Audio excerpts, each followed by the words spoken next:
Hello. Hello and welcome. Welcome to this episode of What's Alive. Today we're going to be talking about the purpose of Synarchy. We're in the transit of the 28, which is all about purpose, purposelessness, and we are approaching the 44. And the 44 has been super alive in our lives. And the 44, the highest expression is Synarchy. And we call this archetype the grid worker. And I feel that there's something to express as well in terms of both of them together, because also Mercury is in the 57.4, so it's like intuitive sharing here. So what do you feel? What's coming up, Ella? I feel the 7 years on the wheel, Richard Rudd's deconditioning process, where 50, which is the gate before 28 and 44, is the midpoint. And it says that whatever comes after 50 is you tuning in to a higher frequency of living. And I think that the 28 and the 44 are giving us like two super important things. The 28 says, dare to live your purpose, dare to live your totality, dare to be alive in every moment. And then the 44 says, dare to find your allies, dare to know that there is teamwork, even at this higher frequency. And I get really angry when I see people that have that arrogance of saying, oh, now that I'm spiritual, there are not a lot of people, I'm spending a lot of time alone. I see that maybe we have to leave behind things, but I also know that there are so many of us that want to create together something new that hasn't been created before. So believing in that purpose and finding the allies, knowing that they're out there. I mean, that's why we are live today. I think we have a little bit of time and we're like, what can we share, and who are our allies, and who want to come with us to Heartland in December. It's this opportunity to share a bit of our world and to see who is on board. Mm-hmm.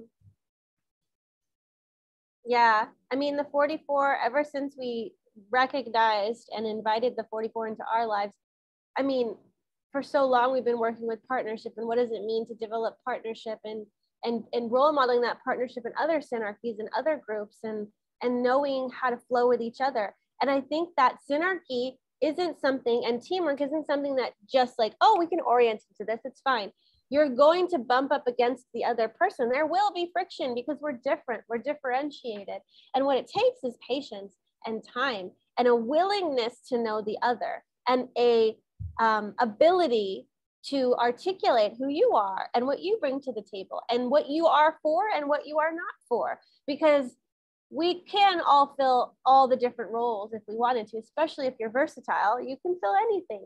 But it's just about, when you are in a team, are you sinking into the highest role and in your highest expression? And I think that that's where a lot of people tend to trip up too, is finding that role. And sometimes that takes time. You may know that you have resonance with the other person, but you don't know how they're going to fit into your role, how long they're going to be in your life, and in what capacity. But to have an openness to say yes to the other is what is going to create that, ability for teamwork, is being open to letting the other in. And I think that we shouldn't keep returning to the past or freaking out about the future. I feel the 57 and what could happen, what is like, is this going to go anywhere? Are we going to have success? We're going to develop, like all the questions about future, projecting and predicting. Then we have the 24 that's in Uranus right now, I think, and it's going over something over and over and over again. It could be looking at the past. It could be like, oh, I'm going to write this off and it's not going to go well. And you're just going to return to like the pitfalls and the ways that it didn't work.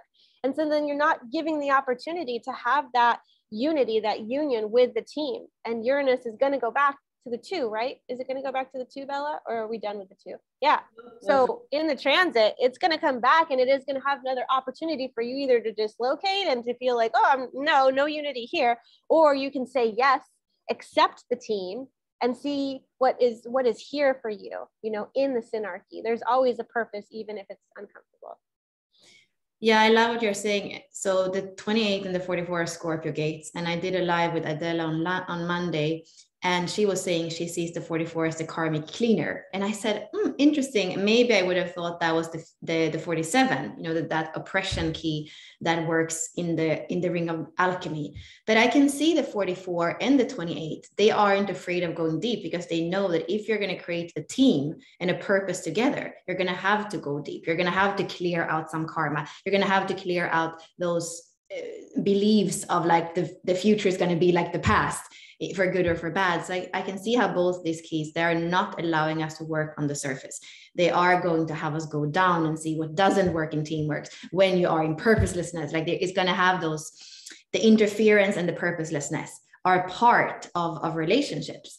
And that's, you know, when you accept that and see what it is, what it is in those, what you have to learn from these shadow frequencies, you can build different teams in a different way. And I mean, I think from our experience with Unlock Your Design, I mean, we have really seen the karmic patterns. We have seen when there seems to be no purpose.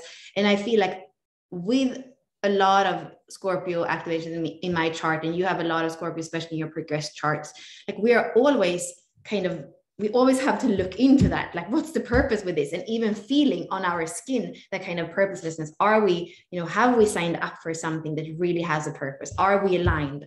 It's constantly that. And then of course we do feel the teamwork, we do feel the purpose, but it's all we're never free from the shadow, and the shadow helps us to be online and to walk our path. And sometimes your mind will never get to know what the purpose of the team is, what the purpose of the fractals, what the purpose of the relationship is. Because too, if we're to look at the higher expression of the 28, the immortality of the soul, you're going to have tons and tons of lifetimes. And so why wouldn't you have that resonance from another lifetime where you are the karmic cleaner, where it is, I had this relationship with this person and here we're having resolution and conclusion. And we're like, why the hell did that happen the way it happened? I don't know. But that's because you don't have any recollection or memory in this lifetime of what was or what could be, because we can't be so naive to think that, I mean, right now, everything's linear, right? It's 1:55, it just turned to 1:66. It's like 1 minute at a time. We could be playing with future things right now, you know? Like you could have future partnerships and you're creating resolution right here because everything is just like intersecting and happening all at the same time. And I feel like trusting every interaction, whether it's good or bad, is that karmic cleanup. And sometimes in this lifetime, you're going to meet someone for the first time, or you're going to just find this soulmate that you know you've worked with for so many eons, and it's so easy to fall into the rhythm. But I think the wisdom and the learning comes from where there's the most friction too, because you're gonna expand into teamwork with versatility and knowing like, oh, I can adapt in each situation and circumstances. Are you comfortable? Are you taking risks and letting people come in that it may be hard to work with, but you'll learn something in? You know, don't say no just because it's hard. Yeah, and sometimes you don't understand. That's what I can feel. It's like, why is this person part of this right now? Like I can feel that. And then my 44.3 in my culture kind of has to trust that there is something in this dynamic that is going to either be, you know, a lesson or it's going to be a success. But even the lessons, and I think that's the 44 too, it knows it. Like I know from how much interference I have created, you know, I know what it is. And now I have a much better like nose for it and smelling it before. And I actually often do things in a more gradual way. That 44 sometimes just wants to jump into teamwork. Being a 4/6, you want to jump into teamwork. But with that 44.3, and every time where it kind of ended in a way that was not only unexpected, but you know, it was very hard to see anything positive out of it. I feel like that gradual part and path, and that's the thing. That's what I feel with both the 28 and the 44. The purpose, it's never static. It's always going to evolve. And over a lifetime, when you have a lot of 6 lines like I have, you know, you understand that vision and purpose is always going to evolve all the time. And the same thing, the team. I mean, Ashley and I, we are super happy to work together in like our small team, and it's very easy, and there is like very few conflicts. I mean, there has been some frustration because we are generators, but conflicts, I can't remember a conflict that has been there in all this time. So we are comfortable, but now we can see if we want to really have a Synarchy, if we want to expand, if we want to do events in other places, we are going to need support for our team. So though that's also the risk taking of the 28th, and see, okay, if you're committed to living a purpose, then you it's the support and the Synarchy is going to have to evolve as well. Yeah.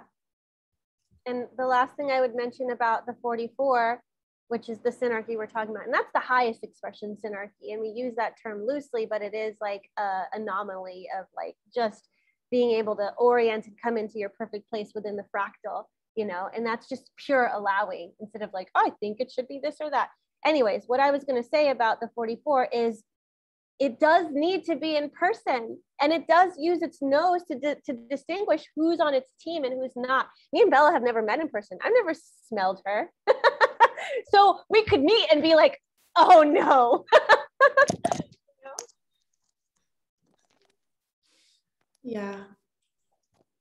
And I just ripped out my earphone. But I think that that's kind of, I mean, we're going to be in Northern California in December, and we're going to get to meet each other, and we're going to get to meet the people that we're creating events with. And so whether 1 million people come, or whether 2 people come, or whether it's just us, I feel like the purpose is to come together in person. And we're being called back to in-person events. And that's kind of what we're wanting to facilitate, is invitations to in-person events where there's community, communion, and you know, meaningful connection.